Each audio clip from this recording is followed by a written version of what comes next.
सारनिसिम आसा दिनैनि बे सानजौफुनि बे समावहाय जोङो बे गोजोनथाव बे बाथ्राखौ आङो फोरमायनो सानदों जे जों आसाम सरकारनि जे बिथोन बायदियै जों गोबाव समनिफ्रायनो जोंखौ दुलाराय बर' हारिमु आफादखौ बिथोन होनाय बायदि जोङो गोबां आर्टिस्टफोर बुथुमनाय बे खामानिया जोंना गोबाव समनिफ्रायनो सोलिगासिनो दङमोन आरो बे जिनिसा दिनैहाय फैयै फैनानै जोङो मोनसे फाइनाल बे अबस्थायाव जोंना सफैबाय आरो बे बागुरुम्बा दोहौ बेयो जोंना जानो थांगासिनो दङ। बियो 17 जानुवारि 2026 मायथाइयावहाय बियो हुरुहोजाय स्टेडियामावनो जागोन आरो बेवहाय जोंहा गाहाय आलासि महरै जोंना भारतनिनो गाहाय मन्त्रि नरेन्द्र मदि सार बिथाङानो बाहागो लागोन आरोखि।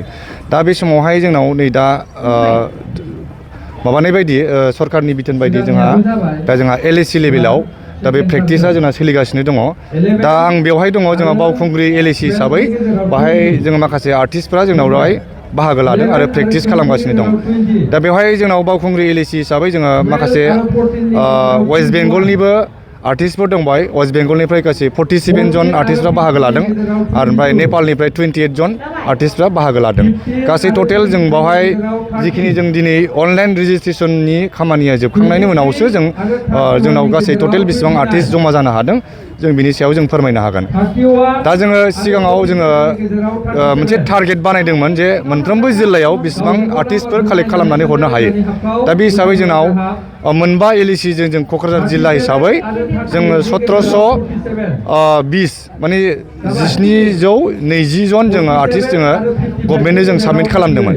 दा बिनि गेजेराव माखासे आर्टिस्टफ्रा फरिखा गोनां बा माबा मोनसे टेकनिकेलि उसुबिदानि जाहोनाव हयथ' फैनो हायाखैबो जानो हागौ।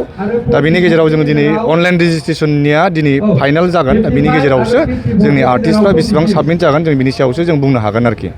जिहेतु 17 खालाराव जानो गोनां बे बागुरुम्बा मोसानायाव गुबुन गुबुन जिल्लानिफ्रायबो बेहाय मोसानायाव बाहागो लायो। माबायदि सरजाबनानै लोगोसे मोसानो हागोन सानो? बे बाथ्राया ओरैबायदि दा बे गुबुन गुबुन जिल्लाजों सरजाबनाय बे बाथ्राया ओरैबायदि जोङो बेखौ थांनाय नैबे जानुवारि दाननिनो माने जों सिगाङावनो मोनसे डिजाइन बानायनानै दोनखादोंमोन। दा बेखौ थांनाय जानुवारि दाननि 2 अक्ट'आव जों गासिबो जों मोनसे डेम' भिडिअ जोङो सिगाङाव जों ट्रेनिं होखानानै दोननाय जादोंमोन। बेखौ जों रामफलबिल आथियाबारियावहाय दा बेखौ जों 2 थारिखआव लांनानै 3 थारिख आरो 4 थारिखनि गेजेराव मोनसे डेम' भिडिअ बेखौ जों डिजाइन बानायनानै मोनसे करिय'ग्राफारनि गेजेरजों बेखौ जों भिडिअ शुट खालामनानै जों बेखौ गभर्नमेन्टआव साबमिट खालामनाय जादों आरो। दा बे डिजाइन मथेनो थांनाय आरो नैबे बावैसोनि दाखालि सिगां जानुवारिनिनो 4, 5, 6 दा बेवहाय जोंहा गासै 400सो जोंनाव मास्टार ट्रेनारफोर अल डिस्ट्रिक्ट गासैबो जिल्लाखौ लाजोबनानै जों मास्टार ट्रेनार जों सायख'नानै दोननाय जादोंमोन। दा बे मास्टार ट्रेनारखौ जोङो प्रेक्टिस खालामनानै गासैखौबो ट्रेनिंखौ होजोब्बाय। दा बिथांमोनहा ट्रेनिं मोनखांनायनि उनाव दा दिनै बिथांमोनखौ गासै जोङो 23 जिल्लायाव बिथांमोनखौ गासैखौबो रानहरजोबनानै दा बे मैयानिफ्राय लानानै गाबोनसिमावहाय सानथामनि हाबाफारियाव बिसोरो गासैबो जिल्लानि आर्टिस्टफोरखौ बिसोरो ट्रेनिं होगासिनो दङ। दा बेवहाय मोनसे करिय'ग्राफि बानायदों बाहाय डिजाइन बानायदों बेखौहाय जोङो 17 जानुवारियाव जोङो लाइभ जों टेलिकास्ट जों नुनो मोनगोन। मानोना बे भिडिअखौ दा जाहाथे रावनोबो फोसावनो होथ'नाय जायाखै। जिहेतु नरेन्द्र बिथाङाबो बेवहाय माबायदि आसा खालामदों दासिमाव क'क्राझार जिल्ला हिसाबै बेसेबां साखाफारा जानानै दं जौखोन्दो?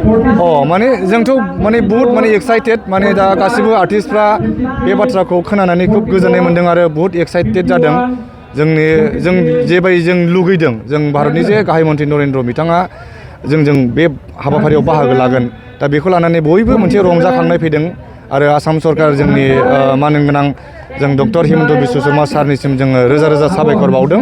जाहाथे जोंनि बे बागुरुम्बा दोहौ मोसानायखौ बे जे समनिफ्राय थांखि लादोंमोन आरो बे समनिफ्राय जों दिनैसिमावहाय जोंखौ बाहागो लाहोनो सुबिदा मोननायनि थाखाय जों बयनिबो जानानै आङो बिथांखौ जों साबायखर बावदों आरोखि। बेखिनि दासिम जेबो जों जेंना जेबो सफैयाखै। मानो होनबा जों दासिमबो जोंनाखि जेनाखि गाइड गासिबो सरकारनिफ्राय माने गभर्नमेन्टआ जे बिथोन हरदों जोंहा DC लेभेलनिफ्राय DC अफिसनिफ्राय गासिबो सरकारिनि बिबानगिरि बिथांमोनानो जोंजों दंफायो।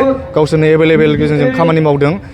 फुंनि साहा होदों, सानसुनि जानाय होदों थानायनि थाखाय सुबिदा होदों बिथांमोननोबो जेबो उसुबिदा जायाखै आरो बेनि गेजेराव जे माखासे डिसिनिफ्राय हांख्रायनाय बायदि माखासे कअर्डिनेटर टिम LAC वाइसआव जों राननानै होखादों दा बिथांमोनाबो बे हाबाफारियाव गाइड खालामगासिनो दङ। निस्सय माने जों बेखौ दा बे 17 जानुवारियाव जे जों जानो थांगासिनो दं बागुरुम्बा दोहौ दा बेखौ लानानै जोङो माने बुहुत माने गोजोननाय आरो एक्साइटेड माने जों मोनसे बिराद रंजाखांनाय बे जिनिसा जोंनाव दासिम गोसोआव माने नांफैगासिनो दं। जों माब्ला 17 जानुवारियाव फैगोन दा जों बेखौ लानानै मोनसे जोंनि गोसोआव रंजाखांनाय फैदों आरोखि। ओमफ्राय दा जोङो नैबे सानथाम प्रेक्टिस खालामखांनायनि उनावहाय जोङो 11 थारिख जानुवारियाव जोङो गासिबो LACनि आर्टिस्टफोरखौ गुवाहाटीयाव लांजोबनाय जासिगोन। बिनि उनावहाय 17आवहाय बिनि उनाव माने 11थानि उनावहाय 12, 13, 14, 15सिम आरो हजोंहाय प्रेक्टिस जाबावगोन फाइनाल प्रेक्टिस। बे हुरुजाय स्टेडियामावनो जागोन। बे फाइनाल प्रेक्टिस जाखांनायनि उनावहाय 16 थारिखआव गेप थागोन रेस्ट। बिनि उनावहाय 17आवहाय इभिनिं टाइमावहाय बे हाबाफारिया जागोन। वर्ल्ड रेकर्ड बिदि नङा। वर्ल्ड रेकर्ड जानो थाङोब्ला जों सिगाङावहाय बिहु दा बिहु खालामनायाव बिसिना गासै 11,000 बिदिनो एसेनि बिदि आरोखि 11,000नि एसे बारा। दा बिनि उनावहाय नेक्स्टआवहाय झुमुर फैदों। दा झुमुराव बिसिनावबो बिदिनो 8,000सो आरोखि। दा बेखौ नायनानै दा जोंखौ बिथोन होनाय बायदि जोंखौ 10,000 दा 10,000 जोंखौ बागुरुम्बा दोहौ मोसानो जोंखौ बिथोन होदों। दा बिहुनि आरो बागुरुम्बा बा झुमुरखौ नायोबा जोङो बै बिहुनि मोसानायनि जों बांसिन माने मोसाखावरिखौ मोसाहोनांगौ जायो। दा बे हिसाबै दा बियो वर्ल्ड रेकर्ड बायदि बे थांनाय जानाय नंला आरोखि।